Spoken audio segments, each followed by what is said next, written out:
కానీ మన వాళ్ళు ఏమంటారంటే జామాతో దశమగ్రహ అంటే మామగారి జాతకంలోకి అల్లుడు అనే గ్రహం వస్తే కానీ వాడు జీవితాంతం పీడించుకు తింటాడు. అయితే మామగారిని తండ్రిలాగా చూసే అల్లుళ్ళు కూడా ఉన్నారు. ఆయన తండ్రిలాగా చూస్తూ సొంత తల్లిదండ్రులను నిర్లక్ష్యం చేయటం తప్పు. ఈయన మంద. ఆ తర్వాత మనకి దగ్గరగా ఉండేవాడు అమరేజ్య. అమరేజ్య అంటే దేవతల గురువు, దేవగురువు. ఈయనకే మనం గురుగ్రహమని లక్ష్మీగ్రహమని అని అంటాం. దీనికి జూపిటర్ అని కూడా అంటారు వాళ్ళు.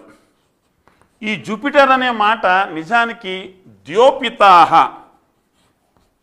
అంటే ఆకాశానికి తండ్రి వంటివాడు. ద్యోపిత జాగ్రత్తగా మనం నెమ్మదిగా దాన్ని కాస్త ముద్దగా మాట్లాడితే అది జూపిటర్గా మారుతూ ఉంటుంది.